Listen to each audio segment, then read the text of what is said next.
Hello সবাইকে, আশা করি সবাই অনেক অনেক ভালো আছেন। সো আমাদের প্র্যাকটিস নোটসের আরও একটা এপিসোড আপনাদের সাথে শেয়ার করতে যাচ্ছি। সো প্রিভিয়াস একটা ভিডিওতে আমি পয়েন্ট অফ কন্ট্রোল নিয়ে কথা বলেছিলাম। যারা নতুন তারা হয়তো ওই ব্যাপারটা খুব ক্লিয়ারলি বুঝতে পারেন নাই। সো এই ভিডিওটা অনলি তাদের জন্য। সো আমরা চেষ্টা করব যে পয়েন্ট অফ কন্ট্রোল কীভাবে কাজ করে অ্যান্ড পয়েন্ট অফ কন্ট্রোল কী অ্যান্ড এটা দিয়ে কি একটা ট্রেডিং সেট আপ করা যায় কি না সেটাই আমরা খেয়াল করার চেষ্টা করব। সো প্রথমত আমি বলে রাখি, এইটা একটা ভলিউম ডেল্টা, ঠিক আছে। এখন এটার ভলিউম ডেল্টার মানেটা কি? এটার মানে খুবই সিম্পল। এইটা হচ্ছে এমন একটা ক্রাইটেরিয়া আপনাকে বোঝাবে যেখানে প্রাইসের কোথায় সবচেয়ে বেশি ভলিউম ছিল অ্যান্ড কোথায় সবচেয়ে বেশি প্রাইসটাকে বাই করা হয়েছে অথবা কোথায় সেল করা হয়েছে, সেটাই আপনাকে বোঝানোর জন্য এই ফিক্সড ভলিউম ডেল্টাটা ইউজ করা হয়। সো এইটা যখন আপনি কোনো একটা ইন্ডিকেটর ইউজ করবেন, সেখান থেকে আপনি এখানে ইজিলি এই ডেটাগুলো পেয়ে যাবেন। সো আপনি ট্রেডিং ভিউ আপনি ইউজ করতে পারেন। সেখানে এই ইন্ডিকেটরটা সেখানে ফ্রি, আপনি সেখানে যে কোনো চার্টে সেটা সেট করে নিতে পারবেন। এখন এইটা দিয়ে কি কোনো একটা ট্রেডিং এক্সিকিউট করা যায় কি না সেটাই আমরা দেখার চেষ্টা করব। অ্যান্ড কেন এই ভলিউম ডেল্টাটা খুবই ইম্পর্টেন্ট। যখন আপনি বড় বড় কোনো পজিশন বা বড় বড় কোনো টার্গেট অ্যাচিভ করতে যাবেন, সেক্ষেত্রে এই ভলিউম ডেল্টার কিছু টিপস অ্যান্ড ট্রিক্স আছে, সেগুলো আমি আপনাদের সাথে এখন শেয়ার করার চেষ্টা করছি। বাই দ্য ওয়ে, যারা অনেক অ্যাডভান্স জানেন, সো এই ভিডিওটা তাদের জন্য না। যারা একেবারে বিগিনার, নতুন রাইট, সো এই ভিডিওটা অনলি তাদের জন্য। সো আমি যখন স্টার্ট করেছি বাই সেইং যে ভলিউম ডেল্টা, ঠিক আছে, এই ভলিউম ডেল্টাকে ভিডিকে যদি আমি ভাঙি, এটা থেকে আমি তিনটা লাইন পাবো। একটা হচ্ছে high, volume delta, volume area high. একটা পাবো মাঝামাঝি, যেটাকে বলা হয় পি, অ্যান্ড পুরো শব্দর মিনিং হচ্ছে পয়েন্ট অফ কন্ট্রোল। দেন আরেকটা শব্দ হচ্ছে লো। সো এর মানে কি? আমি যদি খেয়াল করি, এখানে আমি ভলিউম ডেল্টা টানলাম, এর মানে হচ্ছে আমি চাচ্ছি এই যে এরিয়াটা, এই এরিয়ার মধ্যে কোথায় সবথেকে বেশি ট্রেডেবল অ্যাসেট ছিল বা কোথায় সবচেয়ে বেশি ট্রেড করা হয়েছে, ওই জায়গাটা আমার দরকার। কেন দরকার আমি একটু পরে এক্সপ্লেন করছি। সো প্রথমত আমি খেয়াল করলাম যে এইখানে একটা ব্লু কালারের লাইন আছে। সেই ব্লু কালার লাইনটাকে আমরা বলবো কি হাই। তার মানে এইটা হচ্ছে ভলিউম ডেল্টার হাই। এখন হাই যখন থাকবে তখন সেটা রেজিস্ট্যান্স হিসেবে কাজ করবে, আর যেটা লো হিসাবে থাকবে সেটা হচ্ছে আপনার সাপোর্ট হিসেবে কাজ করবে, রাইট।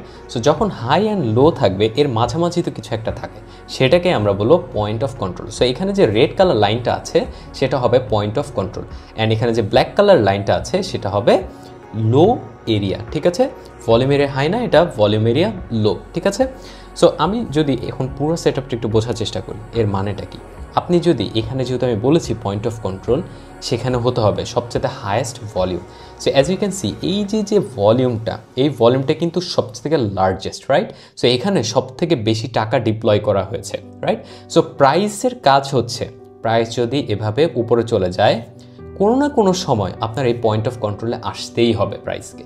আবার প্রাইস যদি খুব একটা নিচে চলে যায়, ধরেন আমি এখানে বলতে পারি যে প্রাইস এখানে বা এখানে নিচে চলে যায়, কন্ট্রোলে বাইরে চলে যায়, সে কোনো না কোনোভাবে এই পয়েন্ট অফ কন্ট্রোলে আবার ব্যাক আসার চেষ্টা করে। সো আমাদের টার্গেট হচ্ছে পয়েন্ট অফ কন্ট্রোলের কতটা কাছে আমাদের ট্রেডগুলো কী সিচুয়েশনে থাকলে কীভাবে এক্সিকিউট করতে হয় ওইটাই জানা। সো প্রথমত হচ্ছে, যখন আপনার এই তিনটা লাইনের মধ্যে থাকবে, স্ট্রেট কাট স্ট্র্যাটেজি মানে সবচেয়ে সোজা স্ট্র্যাটেজি হচ্ছে, যখন এই তিনটা লাইনের মধ্যে থাকবে তখন আপনি দেখবেন প্রাইসের মতো অনেক ওভারল্যাপিং হচ্ছে, এরকম আপস অ্যান্ড ডাউনস দেখবেন। বাট যখনই এই ব্ল্যাক লাইন ক্রস করে নিচে চলে আসবে অথবা ব্লু লাইন ক্রস করে উপরে চলে যাবে, তখন অনেক ইম্পালস মুভ দেয়, শার্প একেবারে শার্প উপরে চলে যাবে অথবা শার্প একেবারে ডিক্লাইন করবে। কেন? কারণ এখানের ভলিউমগুলো আপনি যদি খেয়াল করেন, এই ব্ল্যাক কালার লাইনের নিচে যেই ট্রেডিংগুলো করা হয়েছে সেখানে কিন্তু খুবই ছোট অ্যামাউন্টের ট্রেড করা হয়েছে। বাট আপনি এই যে মাঝখানে যে সিচুয়েশনটা, এটা কিন্তু ম্যাসিভ অ্যামাউন্টের ট্রেড এখানে এক্সিকিউট করা হয়েছে। তার জন্য আপনি যখন খেয়াল করলেন, প্রাইস আমি বলেছি যখন প্রাইস ওপর থেকে নিচে আসে and point of control touch করলে সেখানে একটা রিয়াকশন ক্রিয়েট হয়, সেই রিয়াকশনটাই প্রাইস ওপর দিকে আবার পুশ করেছে। সো আমি খেয়াল করলাম প্রাইস উপরে গেল, আবার নিচে আসলো, আবার উপরে গেল, নিচে আসলো, আবার উপরে গেল, দেন আবার সেম এরিয়াতে আপস অ্যান্ড ডাউনস এভাবে চলছে, রাইট। সো আমার টিপস হচ্ছে, আপনি যখন এই রেঞ্জের মধ্যে পড়বেন, যেমন এখানে যদি ব্রেক করে আবার উপরে গেল আবার নিচে আসলো, যখন আপনি এই রেঞ্জ ব্লু টু ব্ল্যাকের মধ্যে রেঞ্জের মধ্যে পড়বেন অ্যান্ড আপনার যদি কোনো একটা এরিয়াতে যাওয়ার দরকার হয়, ধরেন আপনি বাইং সাইডে যেতে চাচ্ছেন অথবা সেলিং সাইডে যেতে চাচ্ছেন, you have to be really careful যে আপনার রিস্ক অ্যান্ড রিওয়ার্ড রেশিও কি ইকুয়াল আছে কিনা, বা রিস্কের থেকে রিওয়ার্ড রেশিও অনেক বেশি আছে কিনা। আপনি যে এখানে 10 টাকা রিস্ক নিচ্ছেন সেটার বিপরীতে কি আপনি 20 টাকা সেখানে ক্যাপচার করতে পারবেন কিনা। আদারওয়াইজ যখন আপনার এই লাইনটা ভেঙে যাবে বা এই সাপোর্ট এরিয়া, এই সাপোর্ট ব্ল্যাক সাপোর্টটা ভেঙে যাবে অথবা ব্লু রেজিস্ট্যান্সটা ভেঙে যাবে, তখন কিন্তু প্রাইস সিগনিফিকেন্টলি একটা রান দিবে, যেখানে আপনার স্টপ লস অ্যান্ড বড় একটা ক্যাপিটাল লস হওয়ার চান্সেস খুব বেশি থাকবে। সো আমার টিপস হচ্ছে, যখন আপনি দেখবেন প্রাইস অনেক উপরে চলে গেছে, আপনি চেষ্টা করবেন পয়েন্ট অফ কন্ট্রোল থেকে কোনো একটা পজিশন এক্সিকিউট করার। আর দ্বিতীয়ত, যখন আপনি দেখবেন কোনো একটা এরিয়া, স্পেশালি দেখেন এখান থেকে যখন আমি খেয়াল করলাম এই ব্ল্যাক লাইনটা ভেঙে ফেলছে অ্যান্ড এটি কিন্তু শার্প একটা মুভ দিয়েছে রাইট নিচের দিকে, তাহলে আমাদের স্টপ লস যদি থাকে এই নিচের সাইডে, আপনি যেখানেই স্টপ লস দেন না কেন আপনার স্টপ লস কিন্তু খুব ইজিলি সোয়াইপ আপ করে দিবে অ্যান্ড খুবই শর্ট টাইমের মধ্যে।